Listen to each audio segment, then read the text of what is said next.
যশোরের অভয়নগরে লাখ টাকা চাঁদা নিতে এসে ইমন হোসেন ওরফে রাব্বি ৩৩ ও আলমগীর হোসেন ৩০ নামে নিষিদ্ধ চরমপন্থী দলের দুই সদস্য আটক করেছে অভয়নগর থানা পুলিশ।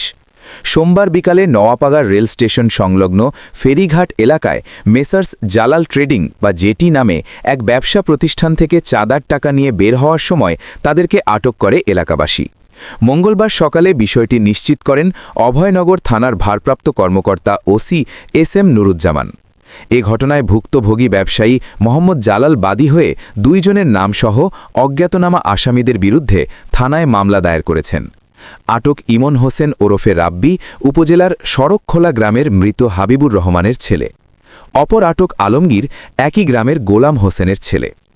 মামলার বাদী ভুক্তভোগী ব্যবসায়ী মোহাম্মদ জালাল জানান, নওয়াপাড়া রেল স্টেশন সংলগ্ন ফেরিঘাট এলাকায় মেসার্স জালাল ট্রেডিং নামে তার একটি ব্যবসা প্রতিষ্ঠান রয়েছে।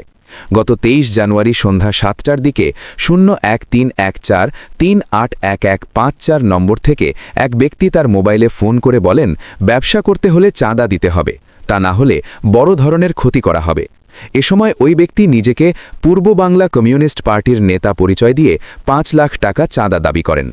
মোহাম্মদ জালাল আরও বলেন, গত ১০ দিন ধরে চরমপন্থী দলের নেতা পরিচয়ে বারবার তার নিকট দাবিকৃত চাঁদার টাকা পরিশোধের চাপ দেওয়া হয়।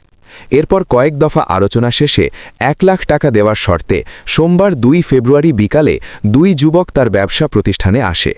এ সময় ওই দুই যুবক সেই চরমপন্থী দলের নেতা প্রতিনিধি পরিচয়ে নগদ ১ লাখ টাকা গ্রহণ করে। টাকা নিয়ে ব্যবসা প্রতিষ্ঠান থেকে বের হওয়ার পর এলাকাবাসী তাদেরকে আটক করে পুলিশে খবর দেয়।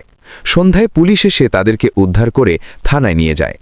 এ ঘটনায় মঙ্গলবার রাত ১টার দিকে ভুক্তভোগী জালাল বাদী হয়ে আটক দুই যুবকের নামসহ অজ্ঞাতনামা আসামিদের বিরুদ্ধে ব্যবসায়ী মোহাম্মদ জালাল মামলা করেছেন। আটক দুই যুবককে বিজ্ঞ আদালতে পাঠানো হয়েছে। এই চক্রের সঙ্গে জড়িত অন্যান্যদের আটকে পুলিশি অভিযান অব্যাহত রয়েছে।